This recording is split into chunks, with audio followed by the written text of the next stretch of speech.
June 26, 1943, somewhere over northern France, for 47 p.m., the radio crackles. Lieutenant Robert Johnson squints through hydraulic fluid. His canopy is shattered.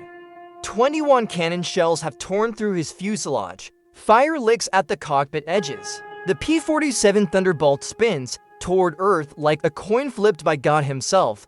He's 22 years old. He has never fired the guns on a Thunderbolt in training, and he's about to die. Then the fire goes out. He pulls back. The stick responds. The massive Pratt & Whitney engine, all 2,000 horses, roars back to life. But it's not over. Behind him, a blue and yellow Fw-190 slides into position. The German pilot empties his guns. 30 caliber rounds hammer the Thunderbolt's frame like rain on a steel roof. Johnson can only sit there, trapped, helpless, waiting for the end, but the Thunderbolt refuses to die. 3 months earlier, RAF Station 357, England, when the first P-47s arrived in England.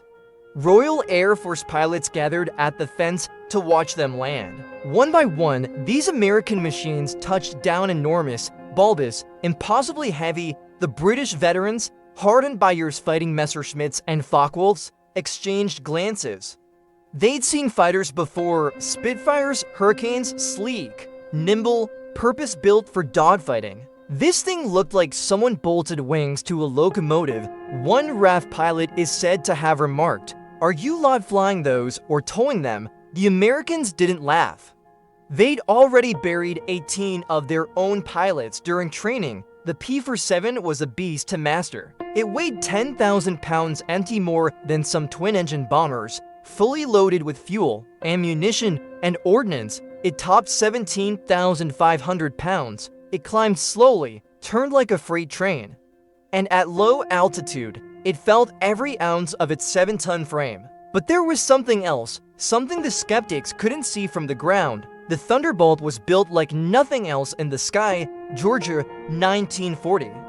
The drawing board. Alexander Kartveli was a Georgian immigrant who'd fled the Bolsheviks. Soft-spoken, precise, a man who understood that war was about physics, not poetry. When the U.S. Army Air Corps came to Republic Aviation demanding a lightweight fighter to match Germany's best, Kartveli listened. Then he threw out their request. He'd seen the intelligence reports from Europe. German fighters were fast, heavily armed, and brutal. The Luftwaffe wasn't playing games, neither would he. Instead of lightweight, he designed a monster. The P-47B prototype centered on the most powerful engine available, the Pratt & Whitney R2800 Double Wasp. 18 cylinders, twin-row, air-cooled. It generated power at altitudes where other engines gasped for oxygen. To harness that power, Kartveli added a turbocharger system so complex it required 19 feet of ducting snaking through the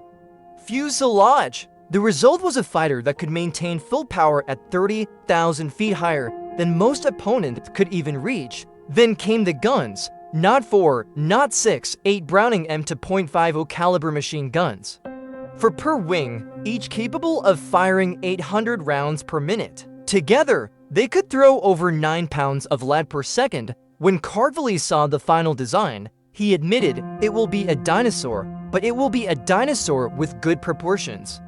The Army ordered 171, April 1943, first contact, the 56th Fighter Group flew its first combat mission over the Netherlands. The formation was tight, disciplined, and tested. Then the Luftwaffe arrived. Fw-190s dove from above, sleek, angular, purpose-built killers. German pilots had been fighting for years. They knew every trick, every angle. They expected the Americans to break, to scatter, to run. Instead, the Thunderbolts held formation. The first German pass was ineffective. The P-47s absorbed the hits and kept flying. When the Americans dove, they dove faster than anything the Germans had seen, and when they opened fire, the effect was devastating. Captain Francis Gabreski would later describe it simply: when the 850s hit a target, the enemy didn't just fall, they disintegrated. A 2-second burst from all 8 guns launched 200 bullets at 300 yards, armor-piercing. Incendiary rounds, each burning at 3,000 degrees. Enough to melt aluminum, enough to shred engines, sever control surfaces, ignite fuel tanks in milliseconds. Still, the Germans were unimpressed. The Thunderbolt was too big, too heavy, too slow to turn. One German pilot radioed back to his base, "The Americans are flying barrels." They laughed for a while. The day everything changed, Robert Johnson's ordeal on June 26, 1943, became legend. 20-120mm cannon shells, more than 200 machine gun bullets. Hydraulic systems destroyed, canopy shattered, instruments gone. Fire in the cockpit. The German ace, who attacked him, possibly Egon Mayer, one of the Luftwaffe's most skilled pilots, emptied his guns trying to finish the job. He flew alongside Johnson's crippled Thunderbolt, staring in disbelief. Then he did something extraordinary. He saluted and flew away. Johnson landed at the emergency strip at Manston. His crew chief had to pry him from the cockpit. When they inspected the aircraft, they stopped counting the damage. Every square foot was riddled with holes. The tail, the wings, the fuselage, it was a flying sieve, but it had held together. 5 days later, Johnson was back in the air. His new aircraft bore a fitting name, Lucky. By war's end, he would claim 27 aerial victories, all in P-47s. He would become one of only 2 American pilots to surpass Eddie Rickenbacker's World War I record while flying in Europe. The other was Francis Gabreski, also in a P-47, also from the 56th Fighter Group. High-altitude supremacy. The Germans learned the hard way. Don't fight a Thunderbolt above 30,000 feet. At those altitudes, the P-47's turbocharger gave it an edge no other fighter could match. The thin air that choked Messerschmitts and Focke-Wulfs was oxygen to the Thunderbolt. It accelerated, it maneuvered, it dominated.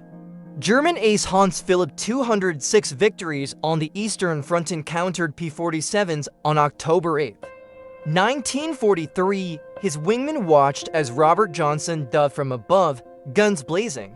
Phillips' engine seized at high altitude. He couldn't climb, couldn't escape. The Thunderbolt was in its element. Johnson's combat report was brief. Saw hits along the body, aircraft exploded.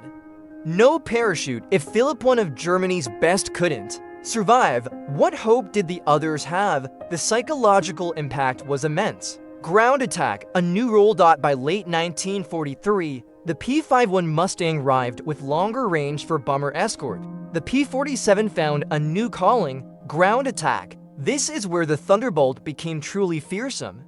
It could carry 2,500 pounds of bombs, half the payload of a B-17 Flying Fortress, 10 5-inch rockets, enough firepower to rival an entire artillery battery, and that air-cooled radial engine meant no vulnerable cooling systems, no radiators to puncture.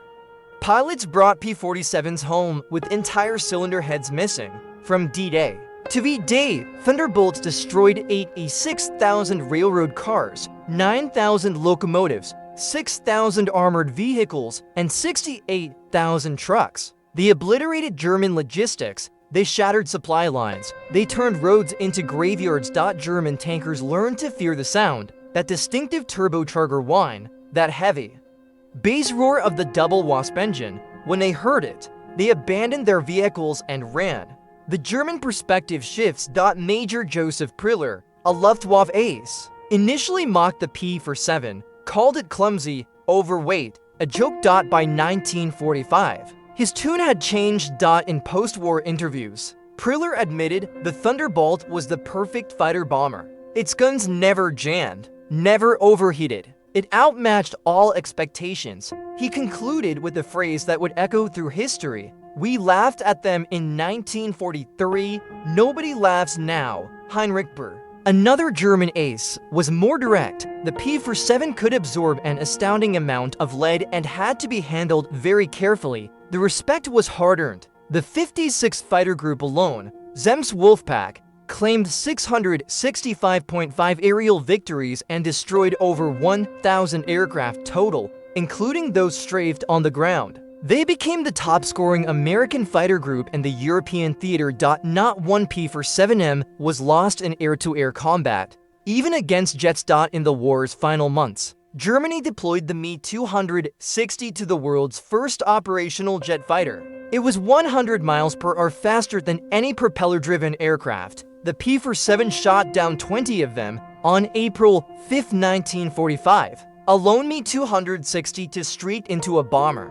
Formation at over 500 miles per hour, it blasted a B-17 from the sky with its 30mm cannons and escaped unscathed through a hail of .50 caliber fire, but P-47 pilots adapted. They learned the jet's vulnerability, slow to accelerate, vulnerable during landing. They caught them on approach, on takeoff. When the turbines were spooling up, Lieutenant Robert V. Bruhl described it as hunting. You waited, you watched, and when they slowed down, you struck. The Thunderbolt couldn't outrun a jet, but it could outlast it, outmaneuver it in a turn. And when those 850s connected, even a jet disintegrated. The numbers don't lie.